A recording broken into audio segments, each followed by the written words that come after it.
What's going on, everybody? Welcome to another A&R session. I am Eddie Blackmon. We're letting people kind of jump in. I want to shout out my entire for real day one family. Jamla Records celebrating 10 years. What's going on, fam? So what's peace. So as people are starting to come in and attend, we just want to go around the virtual room and have everybody, quickly introduce themselves, and then we'll kind of get into the conversation. We'll start, up to my upper left, Miss Heather Victoria. Hey y'all, I am Heather Victoria, singer-songwriter from North Carolina, representing Jamla, of course. Shout out to 10 years in this thing. Absolutely. Who's next? Miss Tia. Hi everyone, I'm Tia Watlington, VP of Jamla Records. Cash Money with the dollar sign in his name. Peace. I'm Cash, label president, Jamla Records, 1/7 of the Soul Council, Black Jedi, and also bearer of hands. I will bring. I cannot. Khrysis on the boards. How y'all doing, man? Khrysis on the boards with the heat representing Jamla's the squad. Soul Council is the sound. Let's get it. Watch you in the background trying to duck the camera. I was like, Oh, this dude here. I was like,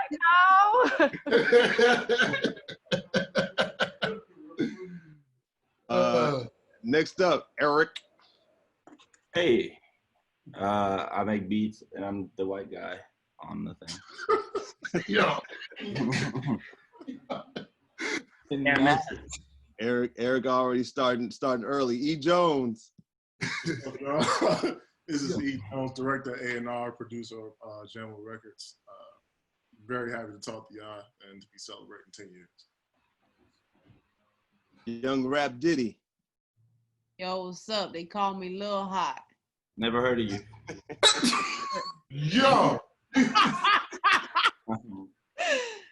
Yep. You already know. You can't be Lil Hot from that bedroom. I'm a little sexy. Little fires everywhere. Oh, Lord. Last but not least, the incomparable Mr. Ninth Wonder. What's going on, everybody? Ninth Wonder representing Jamla Records, Black Jedi, Zulu, CEO of Jamla Records. Happy that we made it 10 years. Go, man. Nice. With the red light special in the background. I mean, Man. that's that fast light. That fat ass auntie lounge life. That's that fast light, boy. Which, by the way, I didn't get my merch package, but we'll talk about that later. I hit him, man. I'm gonna hit him again, see what he see. He hit me back here. Maybe if I paid for overnight shipping, I would have got it. Aww. So I wanted to wear that, but it's all good. We go with the turquoise baby blue on them. Doesn't sound all good. So jumping into it, it's funny because as I was putting together some notes for the conversation, I had to really dig in the memory bank and think about, what my first introduction to the family was. And I had to go back to, and Ninth, you can correct me if I'm wrong, I believe it was 2007, and I was a marketing assistant at Columbia. And I remember getting a call from you, and I feel like it has something to do with a Destiny's Child check. You was trying to get a Destiny's Child check or something of that nature. Is that right? Yeah, I think so. I was trying to, I think, get a royalty check or something like that. I can't remember. But it was, that's around the time I had just, I think Destiny Fulfilled had been out a couple of years at that point. Mm-hmm. But some way or another, you ended up down in North Carolina Central to see me. And That's kind of where our friendship started, man. Really, it started from there. And at the time, I didn't want to start a label. I didn't think that was for me. I was just, as little brother, and three became two, and I was kind of out on my own. So I didn't know if I wanted to start a label. I started teaching, trying to figure that space out, of academic space, but I didn't know I was ready to take on artists, so to speak. So I was kind of in and out of it. I really didn't have a name for it. I was working on Wonder Years at the time. I had a label deal with Atlantic, the subsidiary of Atlantic, because Joey Manda was at Atlantic at the time. Mm-hmm. And I had a label deal with that to put out the first version of Wonder Years. Asylum, that's what it was, Atlantic Asylum. And to put out the first version of Wonder Years, and that never came out. And because I didn't know what I was doing. Sometimes I feel it's still like I don't know what I'm doing. And the album didn't come out. So I kind of started over with at North Carolina Central out of nowhere, and everybody just came together from an organic standpoint. But that's when I first met you, though. That's when we first started hanging out, talking about music, and finding out that not only, we believed in the same things in music, but we believed in the same things as men too. And that was important. So yeah, absolutely. And, I remember spending a lot of time down there and, on the campus when you had the studio down there. And one of the other main, kind of memories that stick out in my mind is when you called me and you said, yo, I need you to come down here. I got this kid named the Tom Hardy. Well, actually, I don't even know his name was the Tom Hardy at that time. I think it was just Tom Hardy. Yeah, just Tom Hardy. Yeah, just Tom Hardy. And you were, very adamant about, you did the record called Grinnin', and at some point I made my way back down to there, and I was like, yo, I'm sold. What are we doing? And we had a nice little, early run with him. Mm-hmm. So, it's important as a lot of people out there that are trying to start labels and sign artists, they understand, a lot of times we only see the success stories and not really understand. And I don't want to call them failures, but we don't really get the idea or the behind of the artists that don't work. And I mean, we definitely have seen that, whether it's externally or internally. So why don't you talk about a little bit of the, kind of, and again, failures isn't the right word, but some of the lessons that you learned from artists that you had that didn't necessarily pan out the way that you thought that they would. Just, it was just trial and error, because we was just trying to figure it out, as far as how our family was made up and who would fit and who wouldn't, and not only that, who really wanted and who really didn't want it, Well, at least wanted to the point where patience was it, because, as probably the first person out of the gate in the early days of Jamla was Tom Hardy. He had mixtapes, and he had two mixtapes back to back. He had one with Cannon and he had one with Green Lantern. I still don't know how you pull that off, but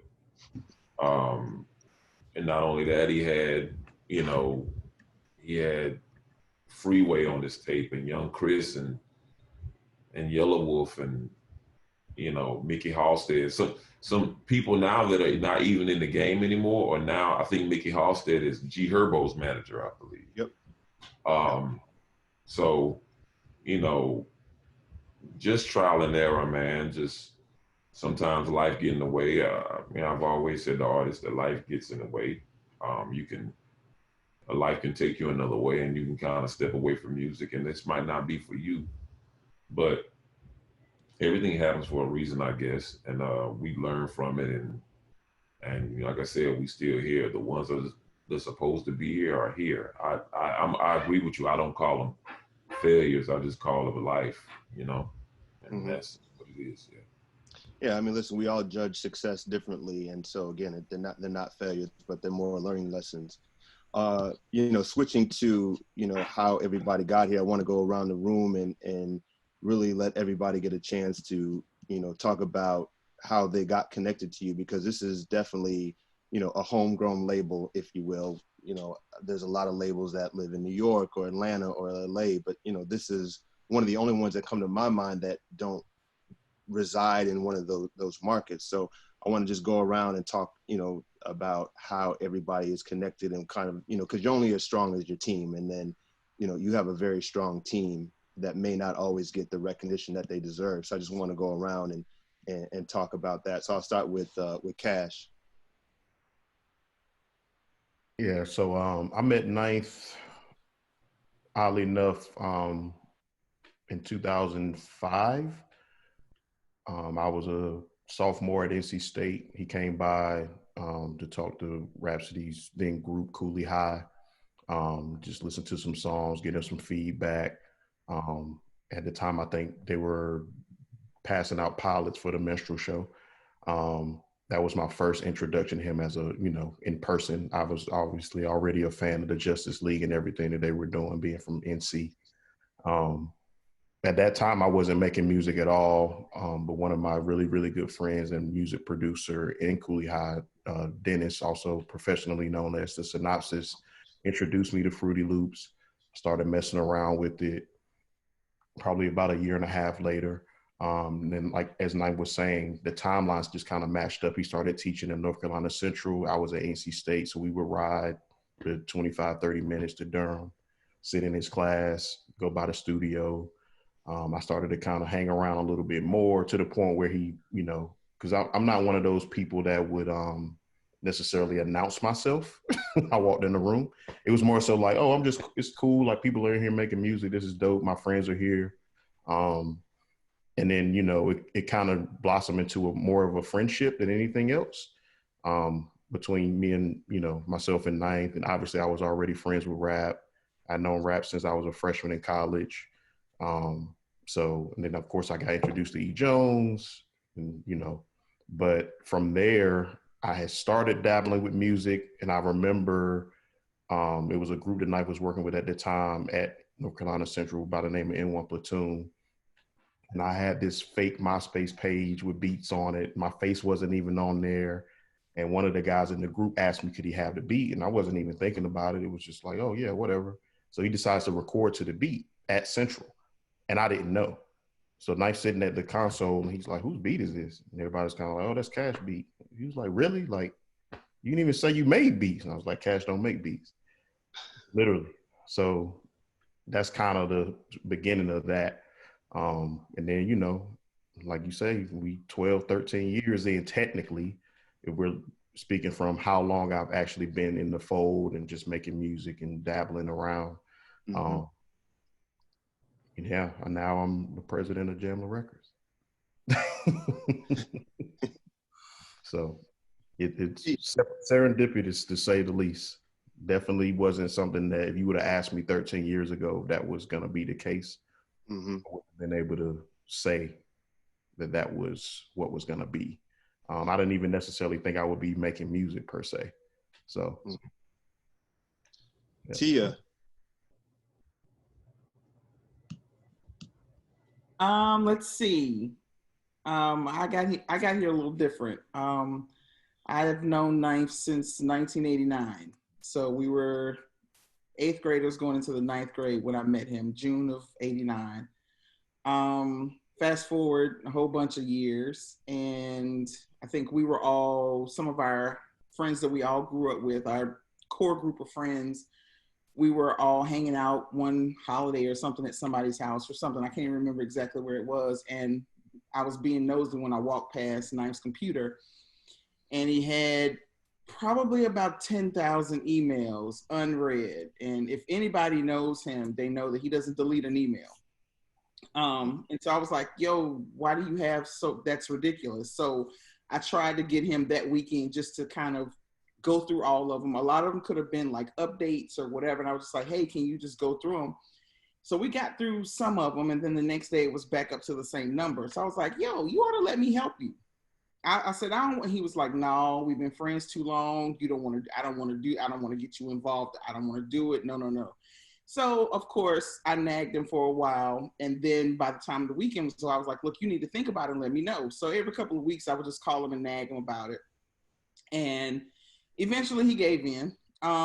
It took probably 6 months or so. I think that was probably the summer maybe. And he was like, all right, if you're ready to go, you're ready to go. So it was like one night I came to the studio and he was like, all right, we're going to start you a Twitter account. And we started a Twitter account, and then he made the announcement like on Twitter or I think some social media, and then it was a go. And I think that was like January of, I think it was 2011. 11. So I've been doing that, and then I pretty much was helping just kind of sift through emails and trying to make sure that people were getting responded to. And then it went from there to, hey, start answering, can you start answering some of the artists' emails as well? So then I know I was kind of helping everybody's emails, but I just remember specifically Rap had a whole lot coming in. So then I was doing Rap's stuff. And then it was doing other type of paperwork. So this kind of went from there, and you know, trying to be a help and trying to assist any way I could. And like Cash said, now I'm vice president. So it's fun. I always said if it, you know, when it stopped being fun, I'd stop hanging around, and I'm still here. So that's kind of how it started. Well, we need you here. Well, I appreciate that. E. Jones. So let's see. I was actually down making beats with at the time artists dealing with the Hall of Justice, who was I guess formerly of the Justice League. But Sean Dawn and Legacy, and then from that work, I was called to do work with this the artist they had called Darian Brockington. From there, when he was working on that album, that's how I kind of met Knife in that process, because I walked in the chop shop one day to work, and he was down there telling the hood version of how Star Wars was. That version is darkly like the most craziest version of stories I've ever heard in my life. But that's how I met Knife. From there, I think I did like 5 or 6 on that album. He did, you know, 1 or 2. Forgot, but we got close by working on that album. And then from there, he started working at Central, and I took his hip hop class. Him and Play from Kid and Play.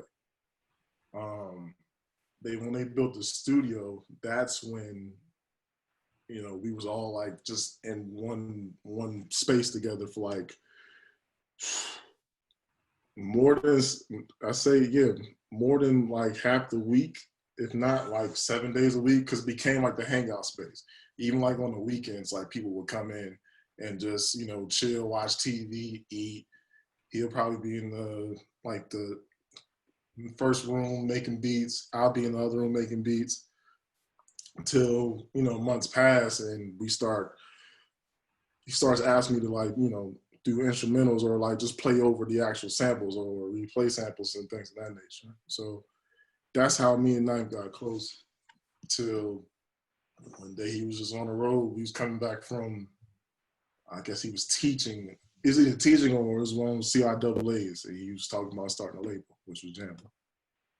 And from there, I met everyone you see here. Well, I already met Khrysis, and I met Rapsody at a beat battle that I was in, that she was actually hosting with her Cooley High crew. But from then on and so forth, that's when I met everyone else at the studio at Central. And here we are, about 13 years later. Young Khrysis on the boards. Not so young these days, but now I met Knife about 20 years ago through Sean Dawn. I was like fresh out of high school. I was actually getting ready to go to basic training, and a couple of days before I left, Sean Dawn decided he wanted to introduce me to another person who was making beats on computers, and that was Knife. Apparently I got on his nerves that day. It was cool. I was young. I ended up going to school in Winston-Salem after that. And then I was actually at that's where I learned how to use Fruity Loops and came up on Fruity Loops. And then one day I was coming from my room making beats, and I was trying to hurry up and run to the calf before it closed, and I ran into him at the parking lot in Winston-Salem State, in the Brown Hall at Winston-Salem State University. And I was like, yo, you still making beats? Yeah. We both found out we were still making beats. We ran to the room, started playing beats, and we really just kept in touch from there. About another year after that, I heard him on Duke's radio station playing songs. I called up the station and told him I had moved back, and it turns out he had just moved back to Durham at the time too. Or Raleigh, he had just moved to Raleigh. I moved to Durham. It's like 20 miles apart. And then we linked up from there, and that was probably 2001, and we kind of just been rocking ever since, through the whole Little Brother era, the space in between the Little Brother era, and then I want to say after that, about 2010, he came to me and said he was starting a label, and he asked me to be a part of the B team, which would be the sole counsel for that label, Jamla Records. 10 years later, here we are. So, this is the future. Eric. Hey, all right. Can you hear me? Yes, sir. Yeah. So I had like in high school and all that stuff, I was like into hip hop and all that shit, like Premier, Pete Rock, Dilla, all that stuff. And then I would just talk about it with my friends all the time and just listen to it and whatever. And then my friend showed me Little Brother. Like, it was like the first thing that we'd ever seen that was like download, like, you just download it for free, like on a forum, or like you can just get it, or like you download it, like really. And then then after that, finding out that how dope it was. First of all, 'cause we're already into all the same influences that influenced Ninth. I mean, because I'm just into beats. Like, I don't even listen to the words or anything like that until like maybe the 5th time. But yeah. So then finding out that he was making them on a computer, I was like, oh, I have a computer. And then my friend was all tech savvy with like torrents or whatever it was back then, probably like Kazaa, whatever he used. But yeah, so then his brother made beats too, and I was just intrigued by like, oh, I have a computer, like my dad has a computer, I'll just use that. And then I just downloaded it. I was probably like, I don't know, 18 at the time, and then I remember vividly, like the first time I made a beat, it was like I could just tell the part of the sample that you're supposed to use, but it just stuck out, like, or whatever. Anyway, so then I just fell in love with making music. I've been making music with my dad, not making music, but I play drums with my dad. He plays guitar, like blues and stuff. So I'd always kind of like grown up with music. But so yeah. So anyway, let's see. So yeah, I just like basically realized I was kind of good at it. And then people like I posted them on MySpace, like MySpace Music, and people like made me feel like I could like do something with it. So I was like, all right, someone rapped on my beat, that's tight. And then I just started going through MySpace and stuff, and I was a fan of like, I think this is around the time that the Cloud9 came out, the Sky Zoo 9th album. And I was just like, damn, like, who's in Sky Zoo's? Remember the top 8 from MySpace? I was like, who's in Sky Zoo's top 8? And it was, and then I found this guy Torre, who's like still like a really good friend of mine. And I was like, yeah, let me send you some beats. And he's like, yeah, go ahead. And he gave me his email. And then I ended up being on his like first project alongside Ninth, Pete Rock, Premier. I think Premier was on there. But yeah, and then from that, then I ended up working with Sky Zoo, and then Sky Zoo had I believe the first album maybe to come out on Jamla. I don't know. It was Duck Down thing, like split. But I wasn't a part of the label at the time. But I got invited to the release at Fat Beats for the album. Salvation or whatever. And then I had heard that Ninth was going to be there, so I was like, like, whoa, like, you know, like whatever, like just to suit, like basically I just, once I started making music, I decided that I kind of like wanted to work with this person because I, you know, like to be inspired enough by someone to immediately just at one point just be like, oh, I'm going to do this for the rest of my life. And now I'm 34. Like, you know, like that's crazy. So that's, but like, you know, so then I met him there and he had said that I did the best beat on the album. And during the actually I missed a stop.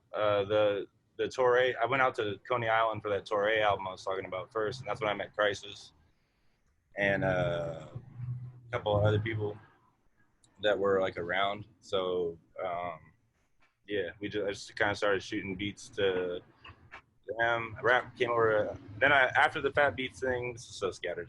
After the Fat Beats thing, I moved to New York because I was so like psyched on it and like just was like cool shit to me, you know, like whoa. And then I just moved to New York, and then when Rap and Ninth or whoever would come to New York, I'd somehow get in touch with them, and then just in my apartment, I was working at a pizza place at the time, and then just a random night I was just in there making beats and stuff, and then Ninth called me. I think it was over a sample, the Fancy Clown or whatever, that ZZ Hill, like That Ain't the Way You Make Love song or whatever, like the one Madlib used. And it was for Act Proof, and they called like during the session or something like that, and it was Anthony Sundown that called me, and then he was just talking like this is crazy, this shit's crazy, or something like that, whatever. I don't know, like this shit sucks. And then Ninth just got on the phone and he just said, welcome to the Soul Council. And then from there, I just lived in New York for like another year, and then Ninth kept pressuring me, not pressuring, but being like, jokingly being like, coming down though. Maybe it wasn't a joke, actually. It wasn't a joke. But he was like, when you got down, we saved your life. Truth. So far. I might die on this Zoom thing. You never know, dog. Oh my God. Who's up next? The Songbird. Miss Heather Victoria. Hey everybody, how y'all doing? Thank y'all for coming. Thank you, Eddie, for having this. Of course. So happy and blessed. 10 years. My story is I was a little girl, 19 years old, with big dreams. I'm from Wilson, North Carolina. So for me, coming from Eastern North Carolina, especially several platforms available to artists now, people did not believe that you can actually sing for a living or do anything creative.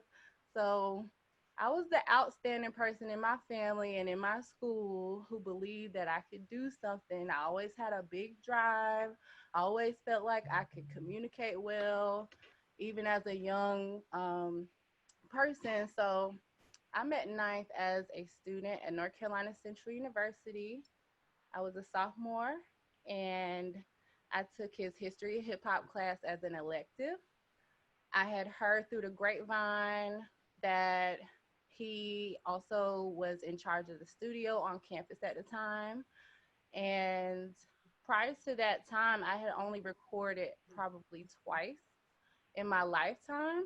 Prior to that, I was doing poetry only.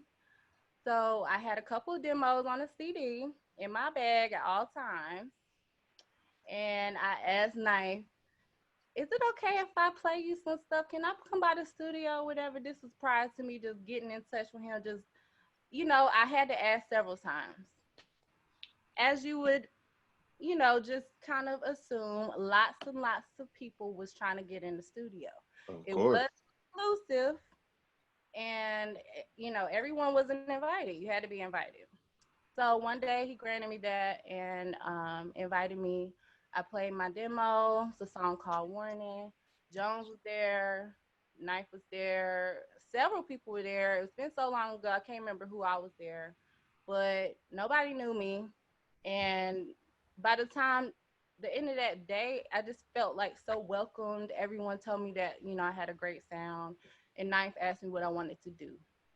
I didn't know he was starting to label anything. I just really wanted his opinion. I wanted to know what he thought about what my sound was. And, you know, just anything that he would be willing to grace me with, whether that was advice, a beat, or whatever. So from the gate, he welcomed me in. He told me that I had a great sound. He asked me what I wanted to do. And I told him straight up and down, I wanted to sing. I wanted to be a part of the culture of Black music. And I wanted to learn.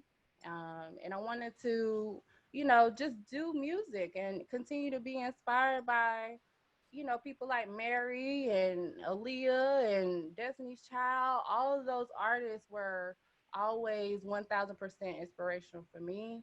And not only as a fan or as a listener, but just for someone who does music, who lives and breathes music.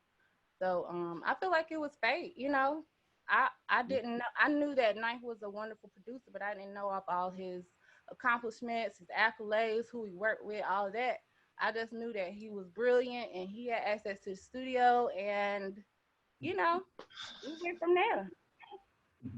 That's all. That's what matters.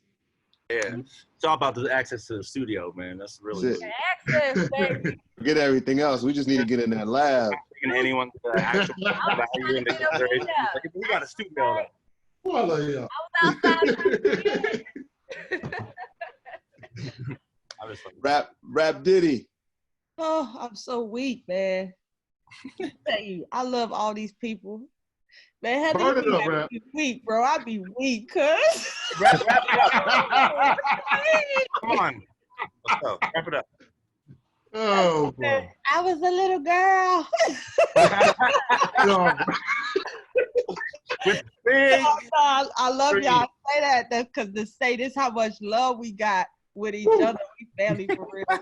But I'm for real, I was over here in tears. I was over here trying to hold it together. Hey, I saw you for real. I'm at ninth. So I went to NC State, and before I was ever trying to rap or do anything to have the confidence, I started this hip hop organization because NC State was mad boring. We had like a country artist for our homecoming, and we couldn't have that. So we started this hip hop organization. I got with some friends. We used to create music.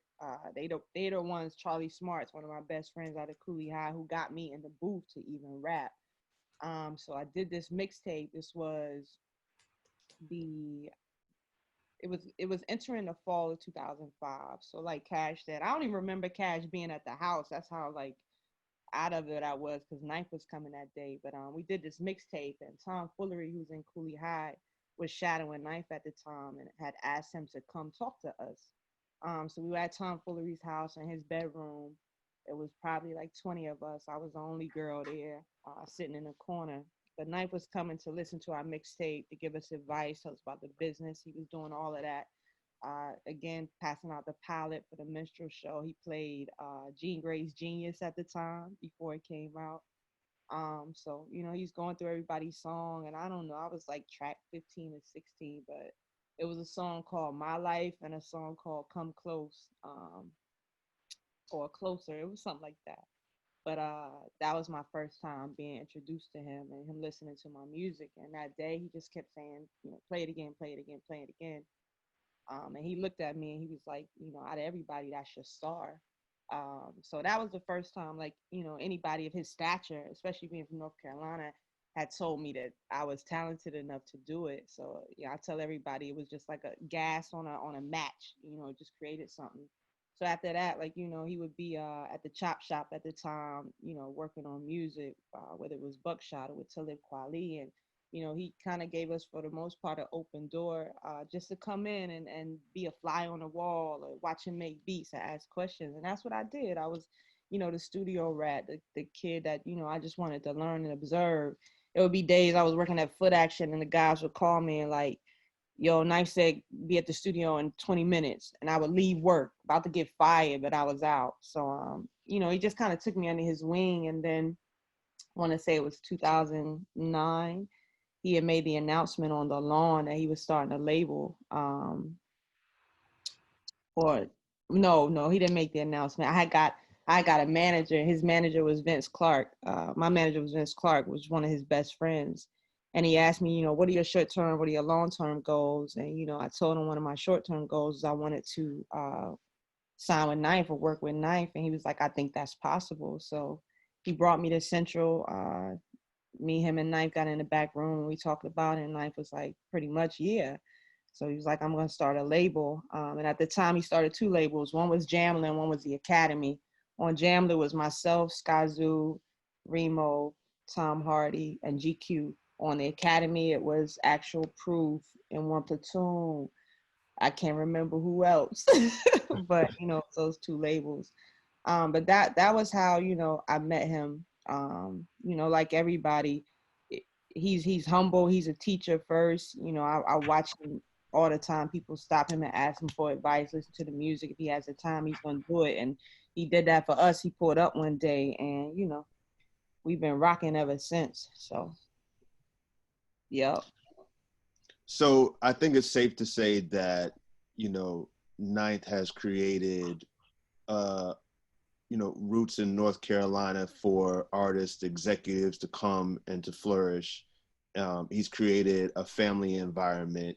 And Ninth, I want you to just talk a little bit about, kind of the thought process behind, what you've created, from obviously not only from a label standpoint, but really a family environment, because I think that's the through line theme here.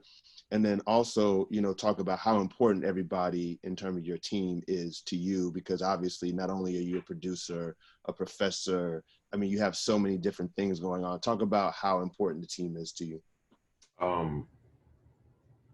For me, I wasn't raised any other way. I was raised on family. I was raised on, you can't do it by yourself. Whether it been at my uncle's house or my aunt's house, I was always around a bunch of people. So I always believed about if you're going to have a movement of any kind, that you need people to do it. You can't do it by yourself. And so that's what it's based on. Like we've laughed, we've cried, we've ate together, we've,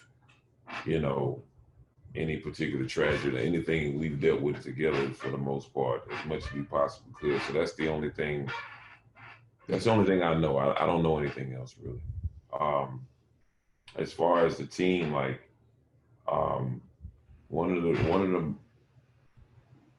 most important people that is in this story that's not on the webinar with us is Young Guru, which I don't think, Eddie, you and I talk about this a lot. When we make decisions about our life, there's a council of people that we call to ask questions to and ask questions. Should I do this? Shouldn't I do this? What do you think? Kind of bounce ideas off of. And by the way, you just for the sake of saying it, you are one of those people that are on my panel of counsel. Likewise, likewise for sure. We had just had a conversation, I think my birthday weekend, and you were there and my cousin was there, and we talked about, I wanted your opinion on that. Young Guru has probably been one of the most important people in my musical life because of that. Because he had been in the fray. He had been with Rockefeller at the time. He was with Jay-Z, and he was around multiple personalities. Would have been the Young Gunners, would have been State Property, whether it been Memphis Bleak, a young Kanye West, Just Blaze. So he had been in that type of environment already. To even, get advice from. So I'll ask him a lot of advice over the years, and he never did really pressure me on starting a label, but he always told me that he'd help me if I did. And he's my director of operations. He's the go-to for a lot of things. Cash is very important. And, this is administrative talk. Cash is very important because I can honestly say when I first met Cash, I didn't think looking down the road 12 years or 14 years later that he would be the president of my label. I don't think Cash would say that as well. I think that, It's something that kind of grew over time, through trial and error, through advice, through whatever it is. Same thing for Tia. You know, Tia and I have been knowing each other since 8th grade, summer of 8th grade. Well, some are going into our 9th grade year. And life, it took us separate ways. She went to law school. I dropped out of school to pursue this. And, you know, fast forward to 2010, she said she wanted to help. And that help, it's just so crazy. I was looking at a picture of the day about us. It was a picture of me and her looking at records in Germany. I don't think we'd ever, in our wildest dreams, believe that we will be looking through records together, and we met each other in 9th grade, that one day we'll be looking through records together in Germany. Like, you know what I mean? So it's just, you know, that type of thing is that everybody on the team makes things go, especially now since I'm doing, you know, teaching, which is a big part. And as of late, basketball, you know, everybody makes the team go when I'm running around and still trying to, you know, new discoveries, whether it be my stuff with Smithsonian, whether it be my stuff with the Kennedy Center, whatever it is, you know, somebody always has to hold the fort down, and I have the best family to do so. Absolutely, I agree. And just to touch on the Guru situation, you know, my understanding is that he was instrumental in the partnership with Roc Nation to help take, you know, this label that you started that was, you know, started in North Carolina, still based in North Carolina, and partnered up with, you know, Roc Nation. Can you just give a little bit of history and background on that and what that has meant to you in terms of the partnership? You know, the partnership with Roc Nation was it's kind of full circle type thing. My introduction into the mainstream side of music, and for those that are too young to remember that time, music was definitely divided. It was definitely a underground versus mainstream thing in 2003. And the mainstream side of Ninth Wonder became when I was on the Black Album, which he was one of the first people I met when walking in the studio. And fast forward to 2016 comes the deal with Roc Nation. You know, he just, again, that's just a territory that he knows, a territory that I've learned over the years. I think we've all learned it. But it's just full circle for us to be involved with the man who said my name on a track, you know, but now he's trusted me to have one artist there and maybe some more, you know, in the future. But it's just, he was very instrumental in that. Even, you know, Eddie, you and I know the same people from dealing with Lenny Santiago to Tata to, you know, from meeting Jana again, you know, all of that is to watch Jay-Z and his maturation as far as these are the people I saw in the studio back in 2003 where Lenny S is now. It's just, you know, Young Guru is there for all of that. And he makes sure that I, you know, keep my head on straight on the decisions that I make and moving forward, whether dealing with Roc Nation or whether not dealing with Roc Nation, just anything. You know, he's Jamla first. I can honestly say that he's an audio mixer by trade, but he shouts Jamla. There's two people on this team that shout Jamla even when I don't. That's Young Guru and Kashif Norville. Those are the two people that shouts it from the heavens, even when I say, you know, maybe we saying it too much. Those are the two people that do. So, yeah. Rap, you know, you and I go back a long time, and I came in kind of right, you know, as an introduction to the family, right, kind of after the Cooley High. And so, you know, that's been probably what, 12, 13 years now? Yeah, something like that. Yeah, something like that. So I have seen, you know, your progression over the years and so happy, you know, for you. But I want you to touch on a little bit about how the partnership with Roc Nation really helped you as an artist, you know, take your career and your artistry to the next level. I mean, I think the biggest thing that us partnering with Roc did, you know, for the Jamla brand and, you know, for me, is just exposure. You know, exposure for one. They come with another level of marketing and PR. You know, that helps you.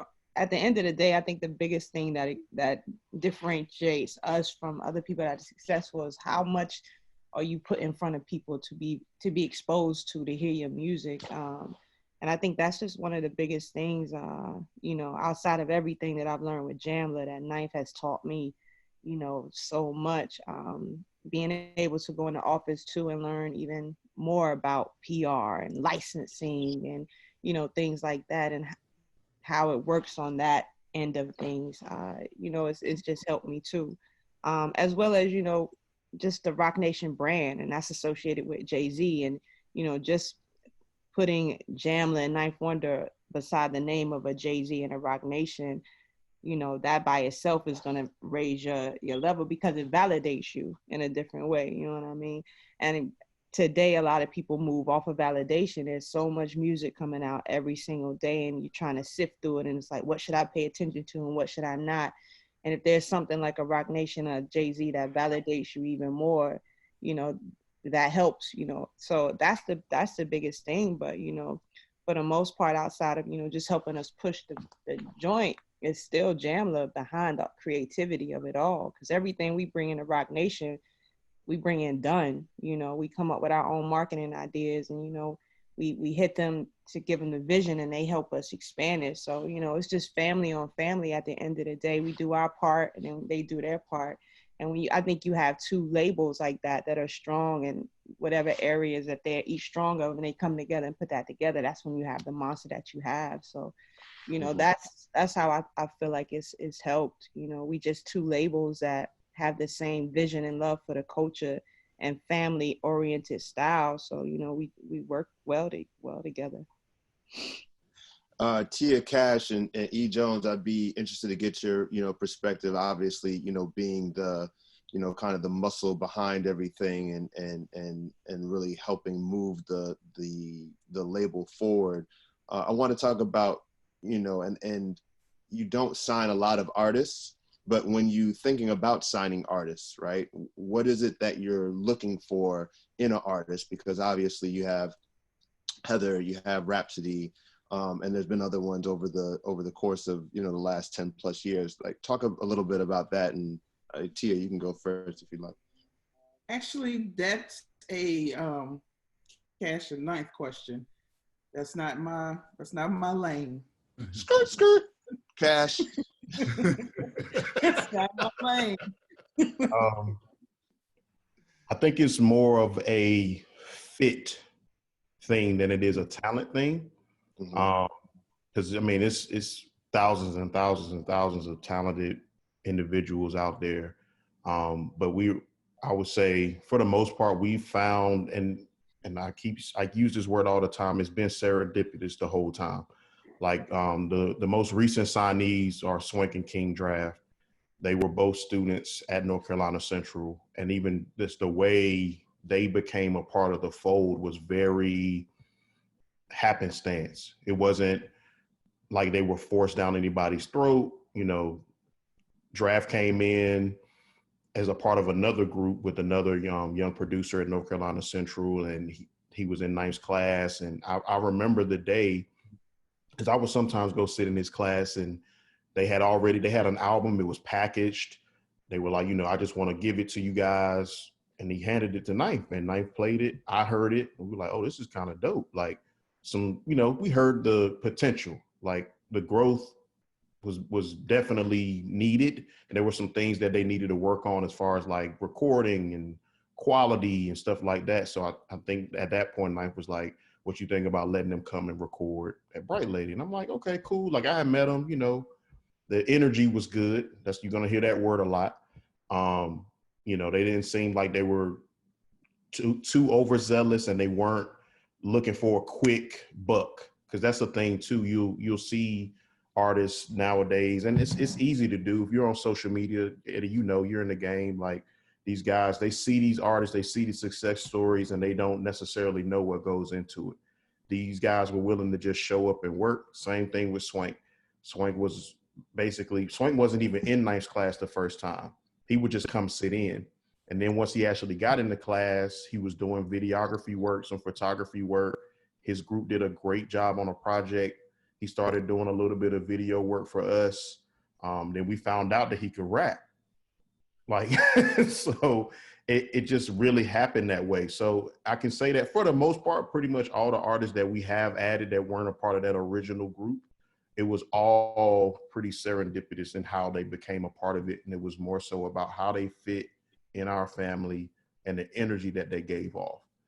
Were they willing to come in, work without looking for a quick gratification? Like she just told you she's 13 plus years in.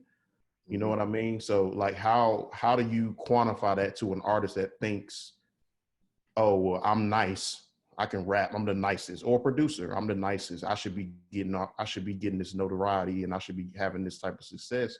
It's like, no, it doesn't necessarily work that way. We're here for the marathon. Shout out to Nip. So it's more of an energy and fit thing more than anything else than talent. So speaking of nice producers, Khrysis, I want you to give a little insight on, you know, the genesis of the Soul Council and how important it is to this whole Jamla equation. Well, for me, I can only speak from my perspective. What's important about the Soul Council is every label has a sound, you know, that goes all the way back to Motown, Bad Boy, to, you know, No Limit. They all had a sound and a crew that was concentrated for the sound just for that label. Motown had the Funk Brothers. No Limit had Beats by the Pound. Bad Boy had a Hitman. Jamla has the Soul Council. Yeah, it's basically the sound of Jamla, and that's how it's built. I think it's very important for every label to have its own sound because that's what everybody, you know, that's what it's supposed to bring to the table. I think Knife could elaborate a little bit more on it, being that it was mainly his idea, but my interpretation of that would pretty much be, you know, the sound of every label and keeping in tradition. Knife, do you have anything to add on to that? I mean, Khrysis basically summed it up. It's basically what it was. It's like, you know, in a world of people trying to find out who you are and brand it, you know, people like a brand they can trust. You know what I mean? I think one of the main reasons why we fell in love with Gangstar, we fell in love with, you know, any particular group or label, and there was somebody consistent on the boards. Like this, it's kind of like, you know, that's what it is. Whether it be a sound or a sound like it. Like, and I know RZA was one of the main producers, was the main producer of Wu-Tang, main protagonist, but he still had Mathematics, and he had, you know, other producers that basically not necessarily did the sound that he did, but similar to it, to keep the brand going. And that's what, you know, I thought at first, and I still think that, but now I think a lot of us, we have different attributes that we bring to the table, which I plan for. I plan for us to grow up, you know, grow in separate ways, and we're known for different things. And so every project we've done, for the majority of it, has been a Soul Council produced project. We'll have, you know, producers from other places that come in and do things, but we mainly forge the basis of it to keep a consistent sound and to keep the people coming that still believe in that particular sound. And like I said, the sound has evolved a lot from the way our beats sound, the way our stuff is mixed. It has definitely evolved, and we have all grown as producers in 10 years. I want to ask two more questions before we take a few questions from people and get out of here. Heather, you know, you've been around since you were 19 years old. And, you know, one of the things I think that, you know, Ninth and I speak about this a lot, that's missing right now in the music business is artist development. And, you know, I think that's one of the, you know, the things that I admire about Ninth and Jamla is the art of artist development. Can you talk a little bit about, you know, your artist development and how Ninth has helped you with that? Absolutely. And the rest of the team as well. Yeah. Ninth, like Rap said, he's a teacher first. So from day one, he's been my teacher. He's always willing to teach us things about music industry, sounds, arrangement. And he's also very patient. He's been patient over the years, and he truly believes in not only myself, but all of his artists and his producers. Um, and it just shows, you know. He takes his time to allow us to go through things in our lives personally. He's understanding, and I think that's very important for someone who's a leader of a label, is to be understanding of what your artists are going through personally in their lives, and to be supportive, and to also just remind them and show them the light when things get dark. And that's something that I've been able to depend on Ninth to do over all these years. Cash as well, Tia, everybody in this room has supported me. We've supported each other. And I think that just staying focused on, you know, the long-term goals and what our journey means and what our legacy will be is what keeps us solid and keeps us strong. And, you know, I'm grateful for it.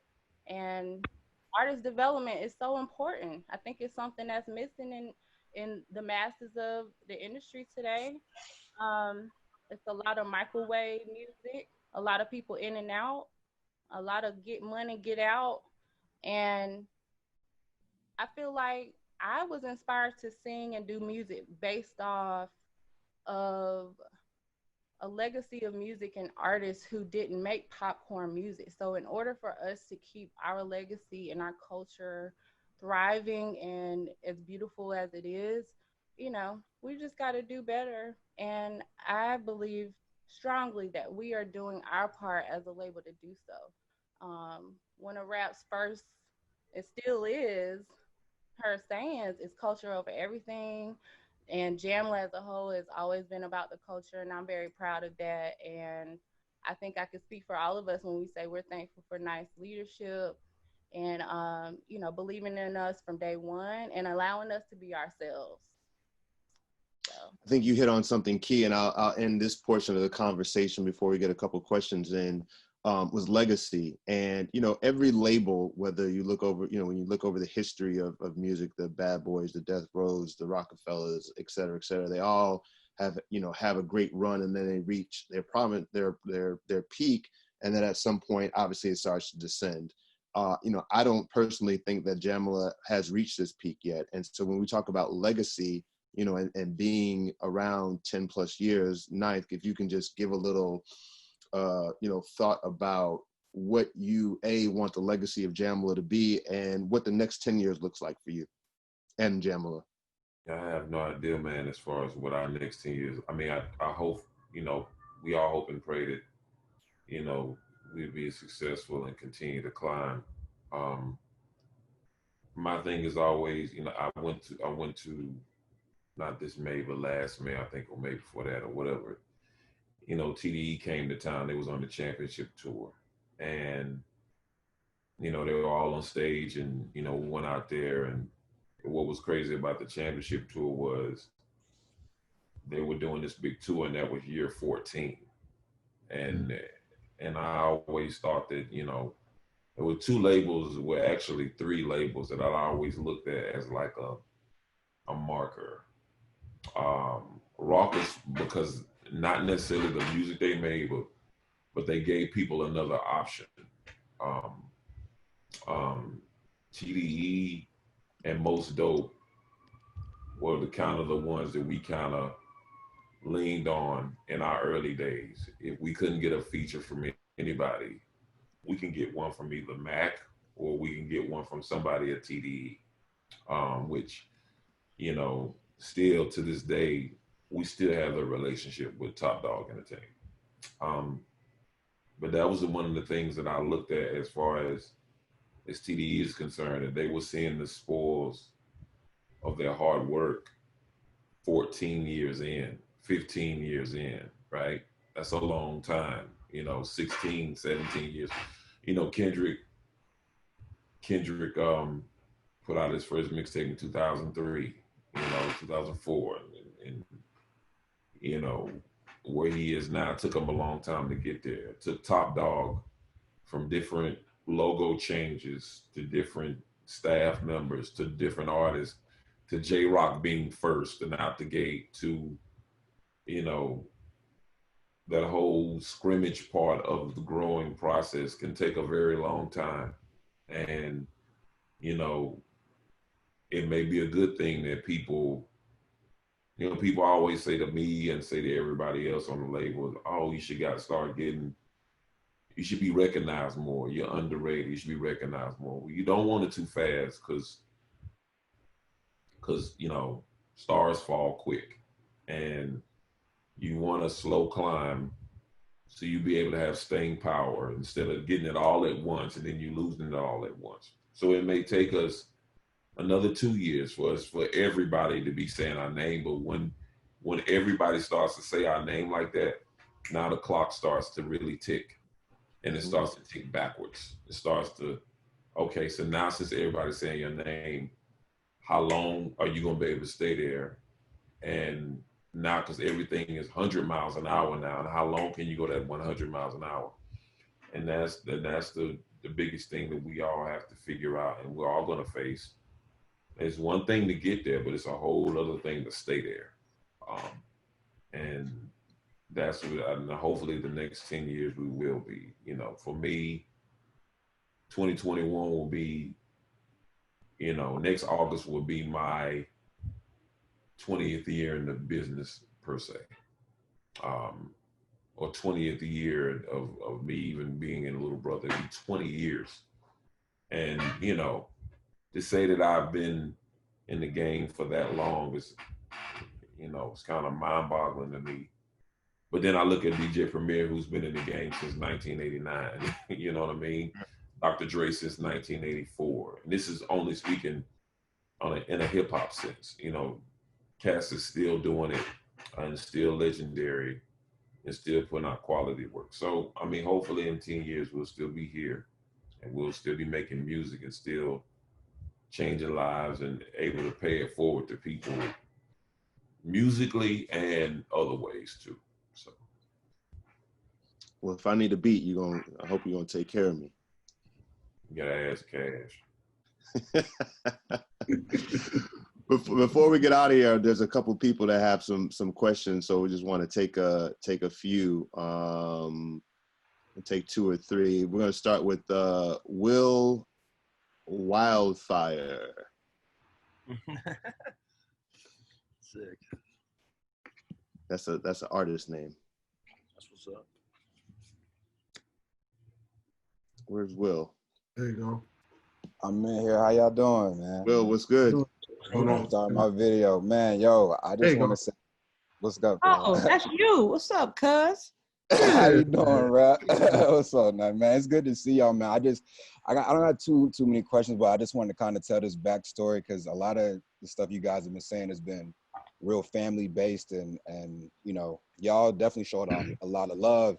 And I wanted to say, like, in 2016, I don't know if you remember this, Rap, but I had sent you like a DM, right? Like this first ever like EP that I made, like with my team. Like I produced everything or whatever. I still do all my own stuff, but Rap actually like replied back. And I don't know if you know, like I'm from Berkeley County, so like, Snow Hill 252 area. It's like, it's all like a big family. And so just that kind of, when you called me and like gave me feedback and stuff, like it just gave me like a real big push. And so now I'm actually out here in LA, like where it's unfortunate, it's the world is how it is right now, but I've been out here living since like January, and just a lot of stuff has been happening. We just pushed this record. Actually, Mr. Eddie like helped with like this song I got called Fruit Trees, if you want to look it up or whatever. But I just wanted to say thanks a lot.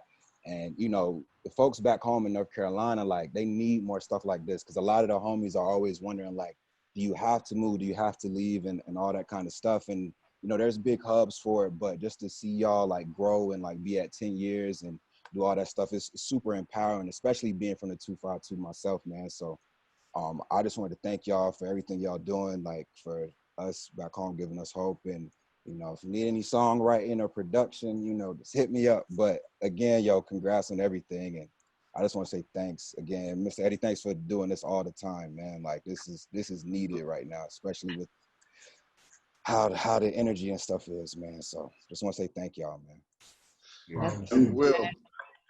It was important when we started that Knife said we stay here because everybody was leaving. So there had to be somebody that stayed to show people like you can do it where you from. Right. Like growing up, you hear stories of like people in New York, like, yo, I saw Biggie, I saw Jay, I saw Mose.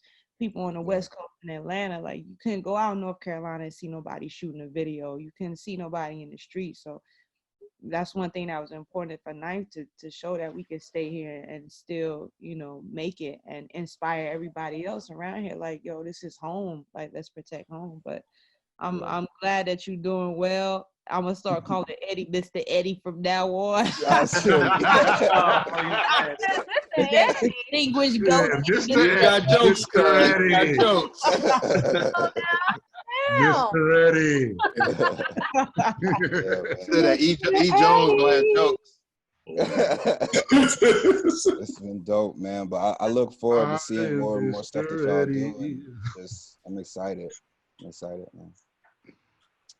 That's it. I don't know how to X out of this, but if y'all I got you, young Will Wildfire. Stay safe. Yes, sir. Y'all too. Yes, sir. We'll take a few more people. Christina Loduca. I hope I said that correctly. Loduca. Let's see what it is.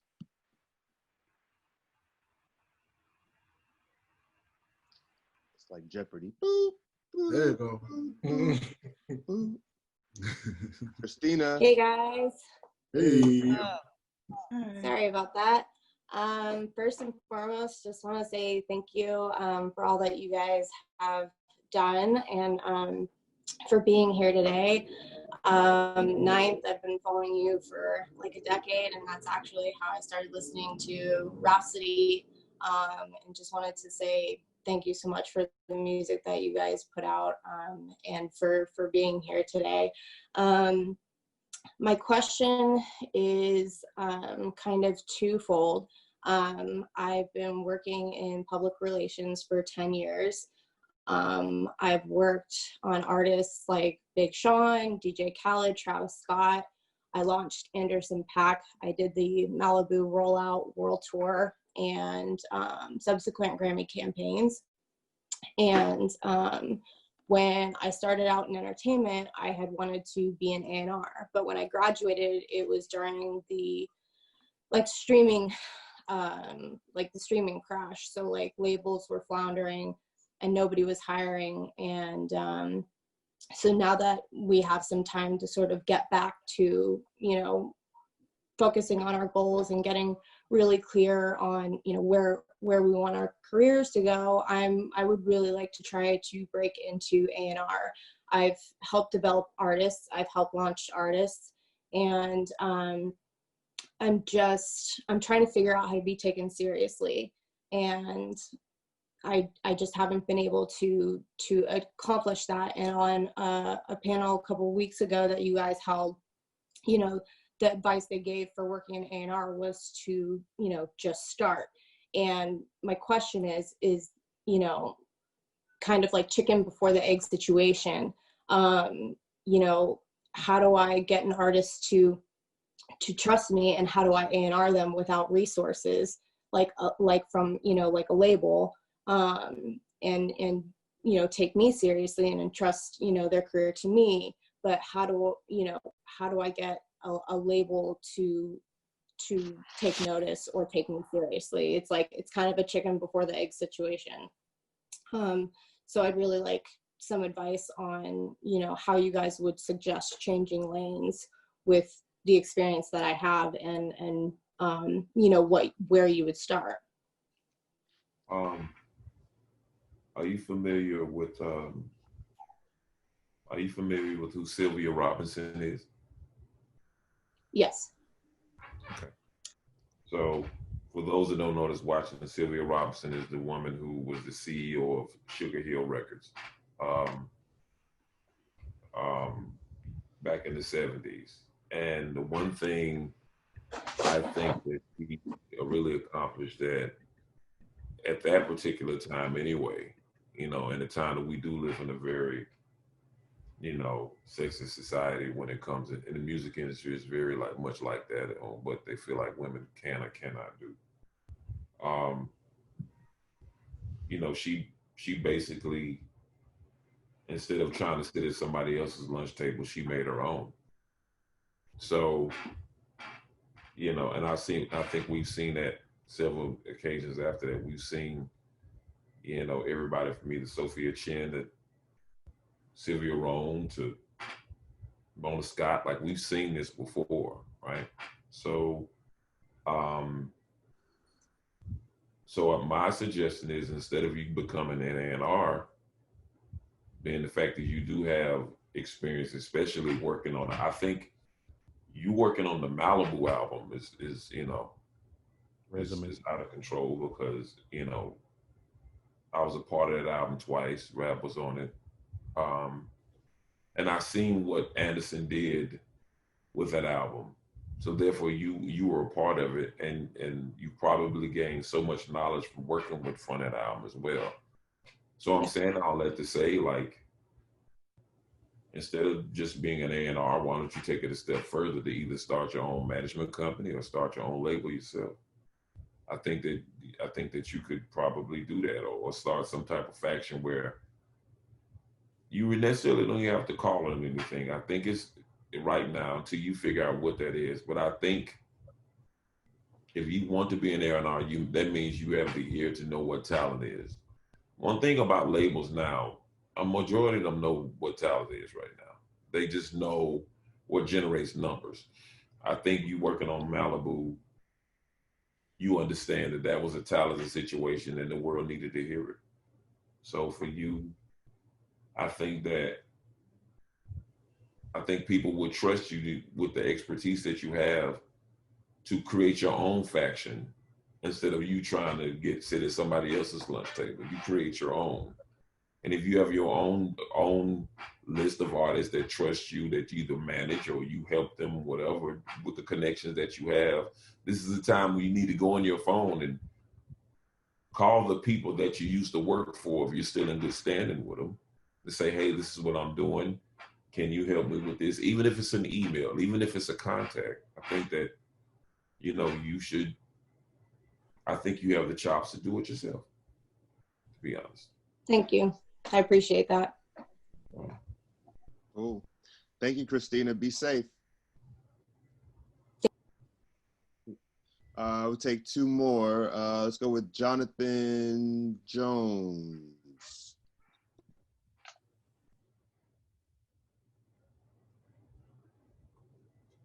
Johnny Jones. JJ.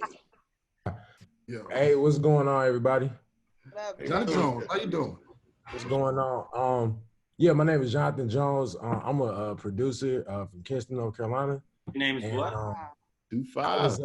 Yeah, 25. Well, that 25. And I was able to actually meet a handful of y'all at the 2015 Hip Hop is Reality Summit at Winston-Salem State. And I remember that. Yeah. At Cash, you helped me, like you showed me how to like actually chop samples on machine at the workshop. So that really helped a lot. My question was, were there like any plans for any like online workshops or seminars or any future seminars at like invite HBCU students or alum? Because I thought it really helped me out a lot. So I want to know if y'all had anything like that in the mix. You know, it's funny. You want to, Cash, you want to answer that, man, or what you want? Yeah, we've been talking about basically having somewhat of what you would consider like a fantasy beat camp. We have a few things in the works, but more so to what you're asking about. Yeah, we're definitely going to be doing more workshops that are more soul council oriented. Just helping producers out, giving advice, listening to you guys' work. We've done a couple. We did one last summer with in partnership with Nike at Nike Academy. Nike obviously led it, but Jones, myself, we were there to help Rapsody pull it up for a day as well, where we just showed the guys, you know, basics on the beat machine. But we want to kind of take that on the road and kind of help that grow. And right now is actually a great time to kind of flesh out a lot of those ideas because people are just sitting at home. We just got to get way more creative on what it's going to look like moving forward. Hopefully, once we get past this pandemic stuff and we can actually gather again, it'll be a little easier. But for now, yeah, we definitely have a few things that we would like to do as far as those types of workshops. I would like to at some point do another beat battle. We haven't done one of those in forever. But stuff like that we want to get back to doing for sure. Cool. All right, cool. Appreciate y'all. Yes, sir. All right, Jonathan. Appreciate you. Be safe, brother. We'll take one more. We'll go with Brandon Robinson. B-Rob. Mute. There you go. There you go. What's good, brother? So I'm a New York based Jedi, and I'm looking to link up with other Jedis. Where do y'all suggest that I go? Uh-oh. Time out. Uh-oh. Not a Jedi, sir. I've never seen you before. Are you meaning you were part of Universal Zulu Nation? No, that's not what well, I'm asking. Definitely in my lineage. Gotcha. I work with New York City's Light Feet community. Light Feet is a dance genre derivative of hip hop. So we're that generation. Yeah. Okay, yeah, and so I've gone to some monasteries and I go and like I'm a hip hop activist. This is what I'm about, and it's cool, but it's not really like the, you know, what I'm looking for. Like the sort of, and maybe that's it, linking with the Zulus, you know. Oh, okay. Okay. What, you know, for us, you know, I started Black Jedi Zulu in 2011. You know, I don't know if you understand how the Zulu Nation is split up, but the Zulu Nation is split up amongst chapters. And our chapter is the Black Jedi chapter of Zulu Nation. And then we became Black Jedi Zulu on our own. So our faction of Jedi may be a little bit different from yours, I guess. But our faction of Jedi, Black Jedi, goes through the lineage of Universal Zulu Nation, which started in 1973. So now, as far as to become a Black Jedi, that's a whole process within itself. But as far as finding like-minded people to get on the same page, or do you want to get on the same page with you as far as the energy you're trying to give forth as far as your music is concerned?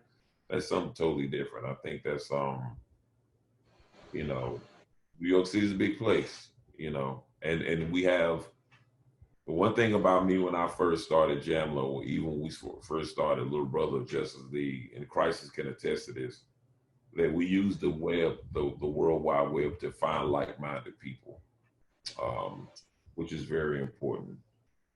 So if you're trying to find like-minded people, you know, it goes all about who you follow on Instagram, who you don't, who you follow on Twitter, who you don't. You know, they both work off algorithms. So, you know, that's very important, that the energy that you bring in as far as who you follow and who you don't. And maybe that will kind of bring some people to your face or bring some people to your attention that you want to either get down with or make music with or whatnot on that particular end. So that's the glance I got.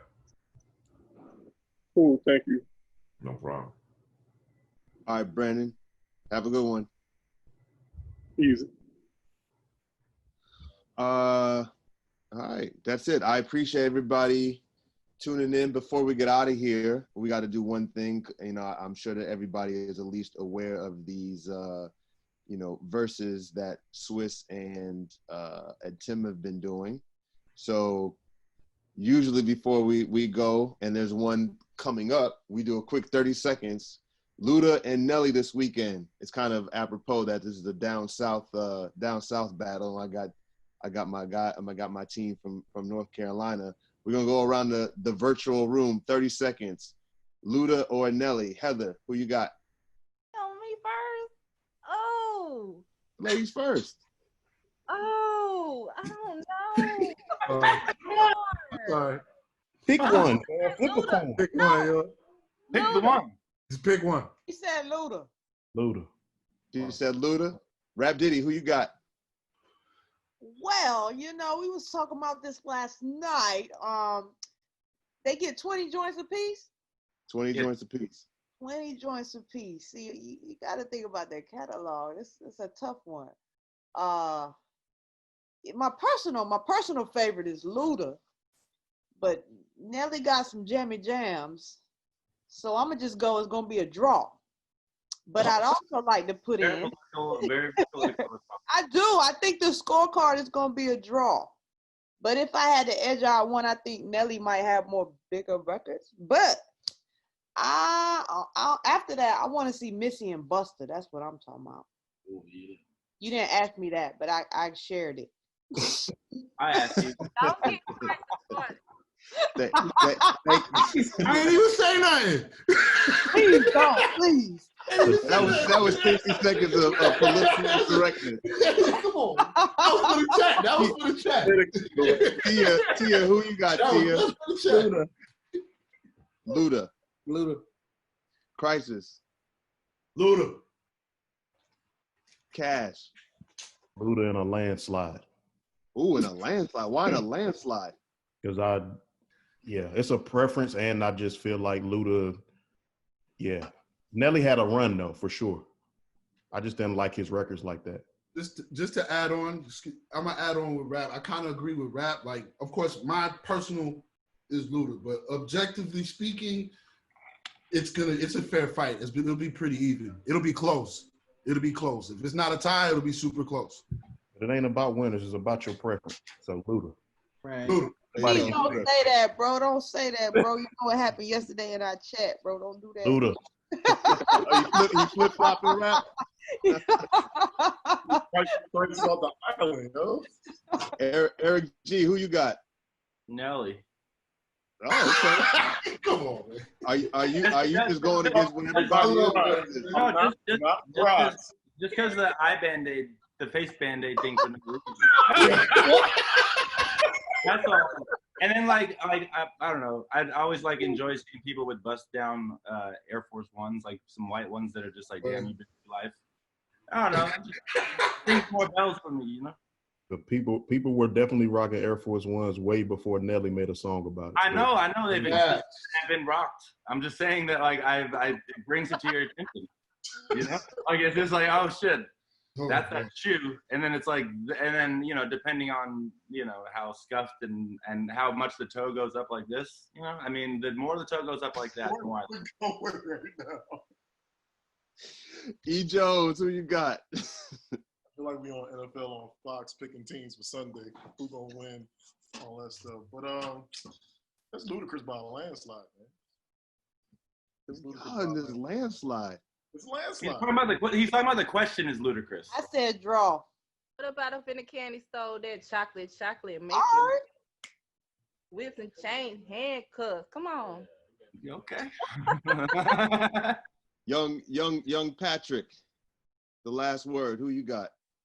I say ludicrous because if this was Spades and the songs were weighted, like say for example, some songs like if Hot in Here by Nelly was weighted like a joker, then I say Nelly would win. But being the fact that every one they play is like only worth a point, I don't think Nelly has 20.